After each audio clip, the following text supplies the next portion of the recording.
The Adventures of Sam Spade, Detective.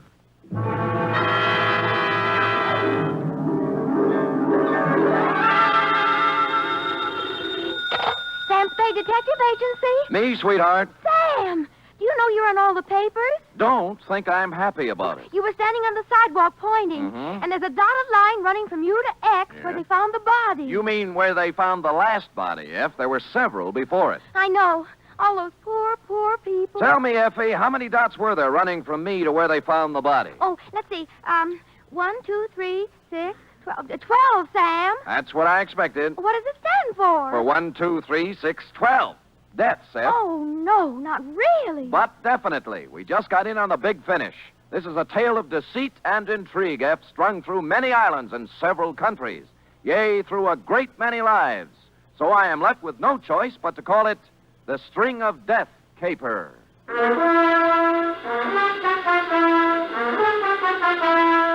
For NBC, William Spier, radio's outstanding producer, director of mystery and crime drama, brings you the greatest private detective of them all in The Adventures of Sam Spade. Effie! Here I am, Sam. Don't shout. How are you, Sam? Oh, I'm all right, I guess. Oh, let me look at you. Yeah. Sam, you need a rest. You've been staying up too many nights. And going around with the wrong people. You don't have to tell me. Well, I have only this to say, F. The people I've been going around with lately won't be going around anymore, so don't worry about me. all right, Sam, if you say so. Yeah. But you look so terrible. Your eyes are bloodshot, Aren't everybody's? and your hands are shaking. True, Effie, and here's why. Take it down. You ready? Well, don't make it too gory, Sam. Effie, I am not going to pull any punches. You'll have to take it as it came, the way I did. Date, fill it in. To Lieutenant I.C. Kelsey, Homicide Detail, San Francisco Police, from Samuel Spade, license number 137596. Subject, The String of Death Caper. Dear Kelsey, it's hard to believe that the events of the past 48 hours all began with the discovery of the oyster, but they did, and they made a marked change in the census figures of several countries. The whole thing was incredible. The most incredible part of it was that I was careless enough to let myself get mixed up in it. The entire See Me saga began 2 days ago when my door opened and a woman walked in. Showgirl, type 7B, tight black skirt, too tight blouse, red alligator shoes, hair overdone in somebody's peroxide oven, you know, that kind of stuff. She chewed gum, of course, and swung a black patent leather handbag. And her charm bracelet was so loaded, I wondered if she could lift her arm. Let's face it, I'm stranded. Really? Where? Where'd you think? Here, right in this town. Well, my sympathies. Won't you sit down? Thanks. You're a gentleman. Well, even so. The next time I take a job somewheres, I'm going to carry a ticket back to where I came from and a 6-day supply of K-ration. Well, would you care to tell me about it? I was doing an act at the Gay Paris when the blow fell. Yes? They had a big floor show trying to boost business, but it didn't boost. It busted. Oh. The place was padlocked. Likewise, the owner's pocketbook. We were out 2 weeks' salary. We? I was the Olga half of the dance team of Ricardo and Olga. And then? Ricardo, the creep, must have been tipped off because the night we closed, at the end of his first number, he danced off the floor, out through the stage entrance, and was never heard from again. Well, I always say we're better off without those kind of people around anyway. Not when he buffaloes out with all your savings. I hate him already. Well, I sent a wire to my booking agent for help, and his answer came back something like this. Here, they're starving in the streets. At least you got a hotel room to do it in. Pardon? What a laugh. Oh, those agents are a shifty lot. They only like you when you're working. Ah, you're telling me. My rent's up at the end of the week, and after that, who knows? Well, now, madam, your story has touched me very deeply. Would it spoil your timing any if I asked you why you came to see me? Say, you know, you got a style there. It's unique. It's widely copied. Now, don't flash too much of that repartee and make me forget what I came here for. Just unburden yourself, Olga. No more repartee. The name's Kelly. Kelly Green. Oh. I wouldn't be seen on the street as Olga. Pardon, my mistake. Yeah. I came to ask you to find a guy named Captain Eric Nostrin. He's somewheres in San Francisco. An army man? Him? He bought that title in a saloon in Tahiti. He's a beachcomber. Tell him Kelly's got some information she wants to sell. Mm-hmm. You can reach me at the Embassy Hotel, 627. See you later, Sam. Just a minute, Kelly. Yeah? I hate to mention this to someone in your position, but there's a fee for my services. Oh, he'll pay you. The kind of information I got he wants real bad. Well, ta-ta. Ta-ta. Clearing everything off my desk, 2 shoes with feet in them, mine, I embarked on this dangerous assignment, if Brian Donlevy will pardon the expression. You know, I am not without sources of waterfront information, and in a couple of hours I found myself in a bistro called the Backwash, a place that hangs so precariously on the west bank of the bay that flies come to study it. Hello, Sammy. How are you? Hello, Eddie. What's a good word? Well, Sammy, I know what I hear, but what I hear sometimes ain't the truth, or am I too quick for you? Give me a for instance. Well, the guy you called about is sitting down at the far end of this very same bar. At least he calls himself Captain Eric Nostra, and this is what I hear from my side of the bar. But whether he is or not what he says he is only something that can be verified by investigation. Or am I too quick for you? I'll have another pint of beer, bartender. Let me buy it. Sir, you can buy me drinks all night. But don't make the mistake of trying to get me drunk. Make it 2, will you, Eddie? Right, Sam. Sam, that means he knows you. You're okay by the house. Well, then you're okay by Captain Nostra. There you are, 2 beers. What's the rest of it, Sam? Spade. Well, I'll tell you something about you, Sam Spade. You didn't come here to drink with me. You came to talk. Now, shall we go over in a booth? That's a good idea. Right. Yeah. Now I'm ready to listen. Do you know Kelly Green? Kelly, the dancer? Yeah. Why, every blasted sailor in the Orient knows Kelly. Let me see now. The last time I remember her, she was dancing on a table in Singapore for some Dutch officer. Well, she's in town right now, and she said she has some information you'd want to buy. I'll bet she has. You a friend of hers? Since this morning. Oh, that's long enough for me. Now, what are you? Private detective? I am, and that brings up one other point. She said you would pay me for finding her. Oh, surely. What's your fee? 25 will do. Yours 50. No. Look, I Oh, would- take it now. As far as I'm concerned, you've earned it. Now then, what's her address? Embassy Hotel, room 627. Well, I'll get in touch with her. Well, see you around. Hey, wait a minute, Spade. How would you like to find someone for me? Why not? Who are you looking for? A man named Chan Lee. Now, suppose I tell you the old story now. You take a look at these. Look here. Feast your eyes. He took a swatch of velvet cloth out of a sea jacket pocket and opened it. On it were 6 very large, very breathtaking, rose-colored pearls. Nostran's eyes flicked over each pearl as if he knew it by name and lineage. He let me stare at them for several silent minutes before he spoke again. Did you ever see such timeless beauty captured in 6 perfect spheres? Oh, I haven't seen many like those. And there aren't many. 12, to be exact. 12 in all the world. Now, what are pearls like that worth? Well, any jeweler in the city would give you $5,000 a pearl for 'em. But if I had all 12, I could sell the set for $75,000. How'd you get half of the 12 pearls, Nostran? You ever hear of the Toi oyster banks off the Borneo Islands? No, I haven't been pearling lately. Well, I have. Well, is that where these came from? That's right, from the Toi banks. A friend of mine in Jolo named Hong Kong Harry tipped me off that 12 perfectly matched rose-colored pearls could be picked up at Cagayan Sulo from a wholesale buyer called Dunne. Well, which is it? I shipped over on a ketch with 2 other men. Dunne asked 12,000 pesos for the lot, and I took 'em. Damn, when we left Cagayan Sulu, I got caught in a storm and I went overboard. But I didn't fall accidentally, no. I was hit on the head and thrown overboard. Your buddies wanted the pearls. They got 6 of them in my sea bag. The other 6 were sewn inside my belt. I still have those. Well, I traced those 2 guys all over the Orient, but both of them was killed. The Morrow curse, they say. So far, 8 people have died over these pearls. The Morrow curse. Corny, isn't it? Yes. Anyway, the rumor is that the other 6 pearls have found their way to San Francisco and that a man named Chan Lee knows about them. Oh, I've been here 48 hours and I haven't found him. Well, what do you plan to do when you find him? Don't you worry, Spade. I have a buyer. What? I'll pay cash for him. All right, I'll give you $50 worth of looking for Chan Lee. Now, where can I get in touch with him? Are you in the book? Yeah. Then I'll find you. Just one thing, Spade. If Kelly likes it, you must be straight. Here, take a pearl. Now, wait a minute, Nostrand. You just said each one of these pearls was worth $5,000. $7,500 to me, but I want to play it this way. Now, if you find Chan Lee, you ask him if he knows me, and ask him if he knows about the pearls. Now, maybe he won't talk to you, so if he doesn't, just show him the pearl, and then walk out. He'll fall all over himself to find me. Well, you know best. I assume no responsibility for this pearl, though. I can handle the responsibility for both of us. Yeah.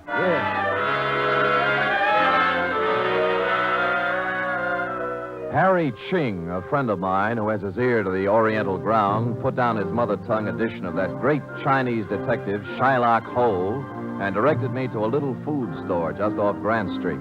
There were a number of people in the store looking at merchandise. My man was small and fat and behind the counter. Good afternoon. May I assist you? Chan Lee? Oh, no. My name Lurene. Well, Harry Ching told me Chan Lee would be here. Oh, before my name Lurene, my name Charlie. A personal reason for change. You understand? Not fully, no, but I'm not here to inquire about that. Ah. Tell me, do you know a man named Captain Eric Nostrand? No. Never hear name Captain Nostano. Look, he's big, red-pointed beard, rough. Register? Sorry, no. Ever hear of the rose-colored pearls of Tawatawi? Oh, you joke. Why you talk pearl with Lien? I deal Chinese food, not jewelry. Well, I might have the wrong Chan Lee, but do you know anything about pearls? Oh, I can tell good pearl from bad pearl. My uncle was pearl trader. And take a look at this. Oh, let me see. Oh, Well, don't put it in your mouth. I just bit it to test skin. Oh, yeah. Sure you joke with me. Joke about what? I know where 5 more are just like that, worth $5,000 apiece. Somebody pull your leg. This pearl, Japanese culture pearl, artificially colored, worth maybe $5. Really? Yeah, next time, don't play joke on Chan Lee. Lee Yuen. Oh, yes, that me bold.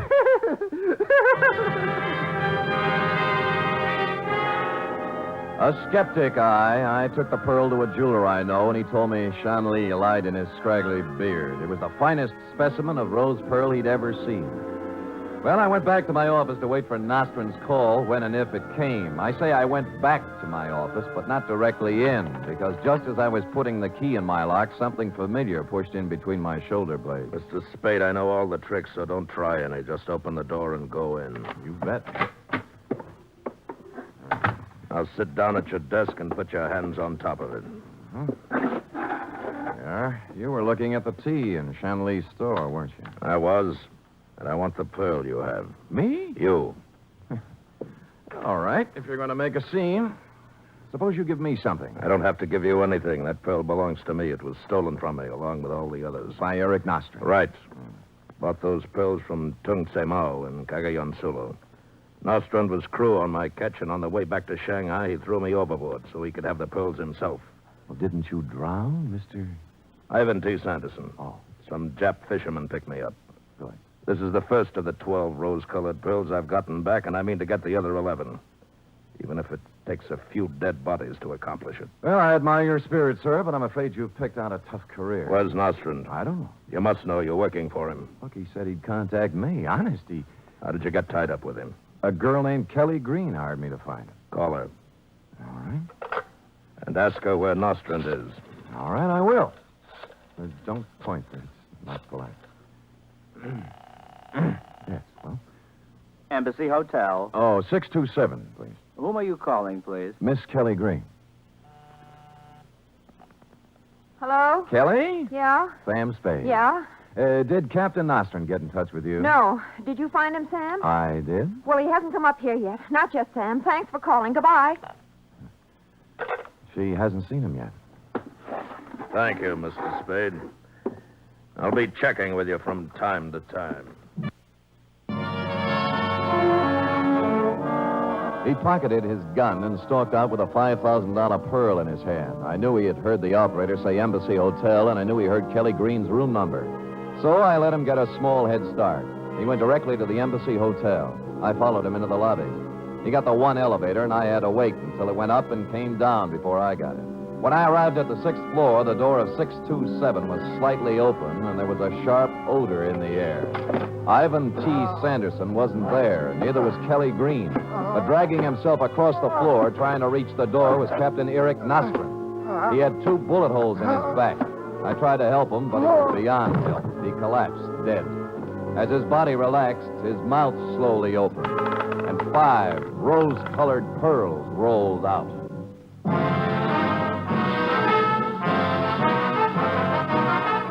You are listening to the weekly adventure of radio's most famous detective, Sam Spade.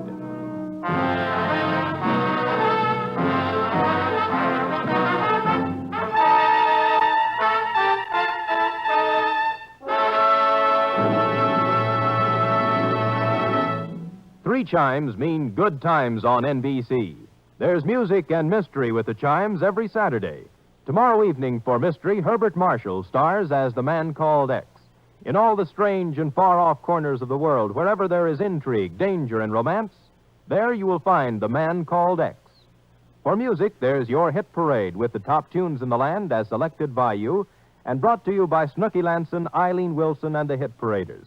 Last week, Tennessee Waltz and My Heart Cries For You were the top tunes across the country. Will they topple? Well, you'll have the answer tomorrow on Your Hit Parade.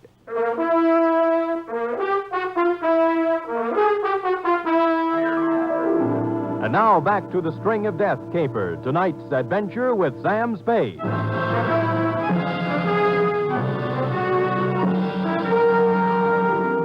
After I found Nostrand's body, I called you, Lieutenant Kelsey, and told you as little as I could. After that, I went out to dinner and then home to bed. This hiatus was necessary in order to let the pot of vicious intrigue bubble a little. Well, the next morning, at considerable expense, we added a new character to our play, which was already an extravaganza. Good morning. Well, good morning. I am not sure, monsieur, whether I am going to kill you or let you live. A very effective entrance, sir. And who are you? Jacques Malraux. Aha! Of the Malraux curse. The same, monsieur.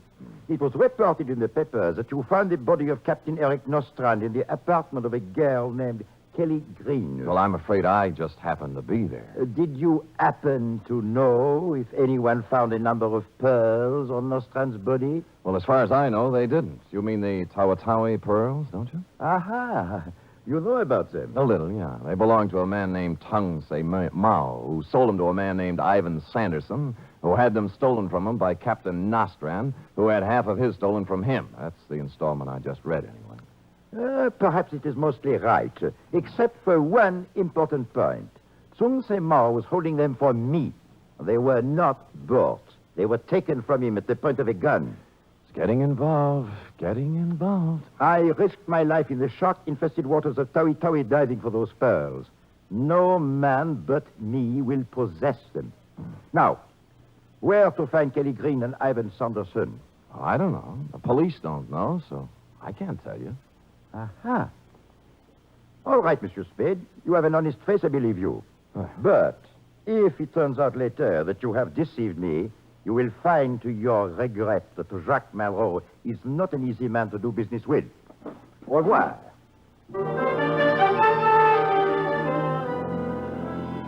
Following his exit, I allowed a pause for dramatic effect, and then dissolved into the next scene.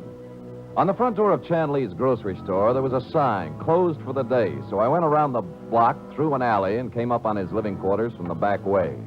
I stood at the back door and knew somebody was home listening to some Oriental arty shaw. I tried the doorknob, it turned, and I carefully opened the door and stepped in.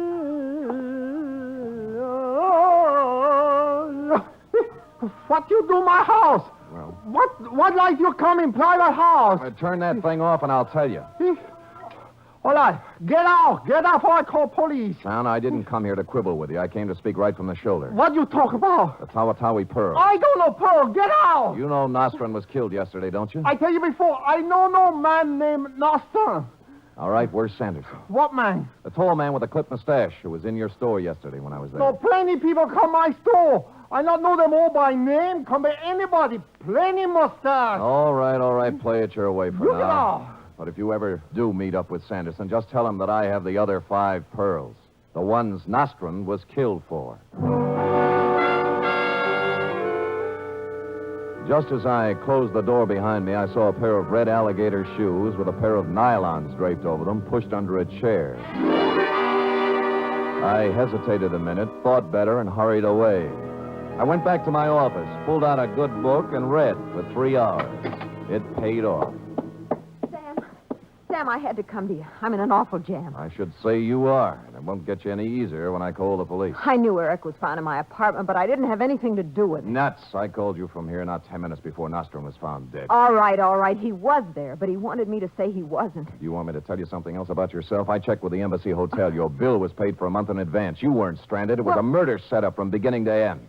But I can't understand your being dumb enough to use your real name. He wasn't supposed to have been killed there. It was supposed to happen someplace else. That's what I thought. Oh, don't do it, Sam. I came here to tell you the truth. I need your help. I can't help you now, Kelly. He made me do it. He made me come to San Francisco, wait for Nostrum, and then find him. Who made you? Sanderson? No. Chan Lee. He killed Nostrum. He shot him. But we heard somebody at the door and went out the fire escape before we could search Nostrum. What do you mean he made you do it? Look at this. That arm isn't pretty, is it? There must be 1,000 holes in it. When'd you start this? In Singapore. Chan used to be there, and he supplied me. I had to follow him here because I didn't have enough money to buy it. I see. Well, Kelly, I'm sorry. Maybe the state will take that into consideration. Sam, I want to go into partnership with you. Partnership? Doing what? Selling pearls. You have 5 of them. I have 6 of them. Here. Where'd you get these? From Chan. I heard you there.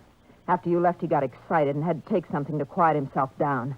I grabbed these and beat it while he was still under. What do you say, Sam? Let's sell them and go someplace. Well, it might be arranged. Where's Sanderson? Ivan Sanderson? Yeah. He lives on a boat. It's a yawl, a trader anchored at Pier 32. Ah, don't worry about him, Sam. You can take care of him. I probably can. Did you ever hear of a guy named Jacques Malraux? Malraux? Jacques Malraux? Yeah. Is he in San Francisco? He was in here yesterday looking for you and Sanderson. Sam, the deal's off. I don't want to have anything to do with it. Here, keep the pearls.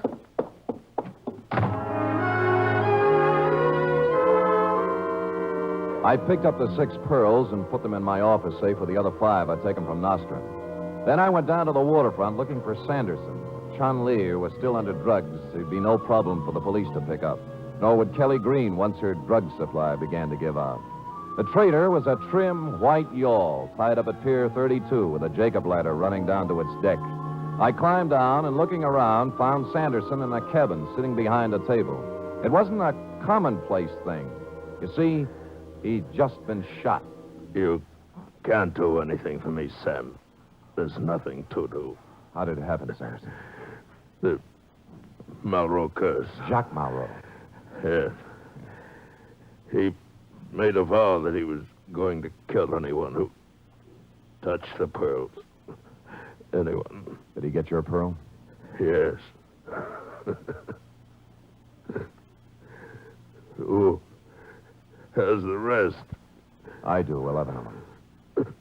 When Malraux finds out, I wonder how you're going to feel.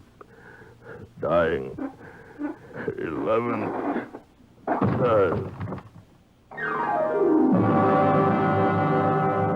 That's when I turned the whole thing over to you, Kelsey. I went back to my office, put in a call to your office, and gave you a complete rundown on the case from beginning to end. Who did what and how you might go about finding them. You said you'd be right over to pick up the pearls, but you got there a little late. I had no sooner put down the phone when... All right.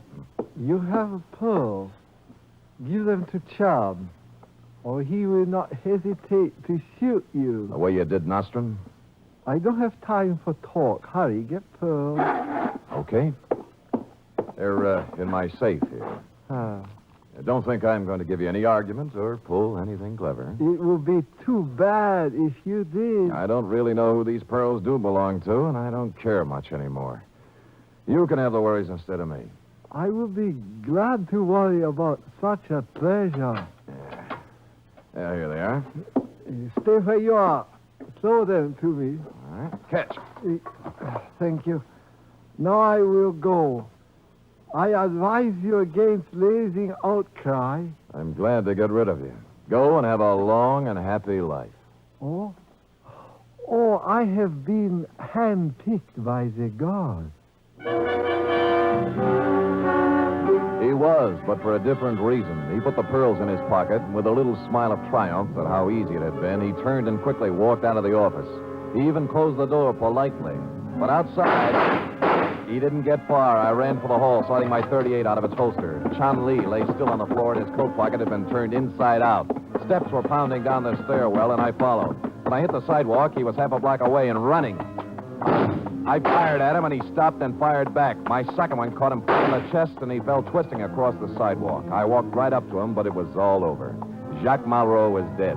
And one by one, 12 of the most beautiful rose-colored pearls in the world were dropping out of his hand, rolling down the gutter, and plopping into the sewer, where they belong.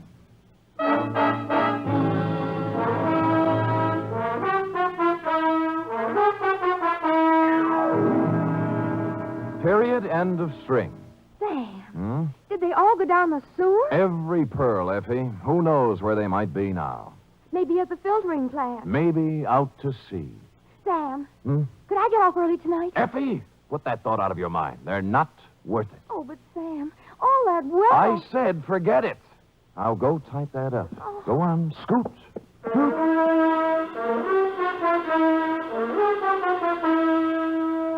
Three chimes mean good times on NBC.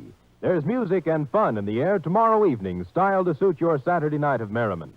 Dennis Day brings you songs and comedy in his charming, boyish manner, and then Judy Canova gets together with her frolicsome friends for Mountain Melody and Mayhem, followed by Grand Ole Opry with singing MC Red Foley and his gang.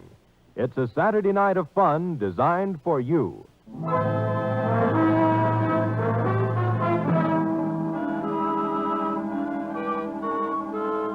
Here it is, Sam, all typed up. Oh, Sam, those pearls. I'd give anything just to wear them one night. Anything? Well, I suppose it isn't worth it. But someday, somehow, I want to wear expensive jewelry. Effie, I'd rather see you with a sparkling light in your eye any day. Looks much better on you. And, of course, it's cheaper. Effie, is that a slur on my character? Well, I don't get paid too much. Or too often. All right, let's settle this thing right here. You say you want some pearls? Oh, I'd love some. And here you are, 6 oysters. What? 3 boys and 3 girls. You can grow your own at home. Sam, are those really oysters? They are, indeed. I picked them up at Fisherman's Wharf just this afternoon. Well, what do I do? Well, I'll make it easier for you. I also bought a bottle of cocktail sauce. So which will it be, pearls or oysters on the half shell? Oh, Sam, you're so different. Let's eat them. Not until you say... Good night. Good night, sweetheart.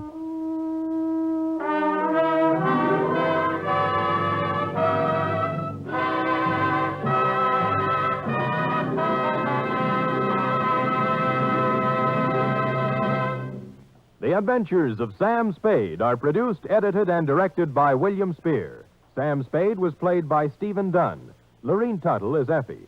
Script for tonight's adventure by John Michael Hayes. Musical scoring by Lud Gluskin, conducted by Robert Armbruster.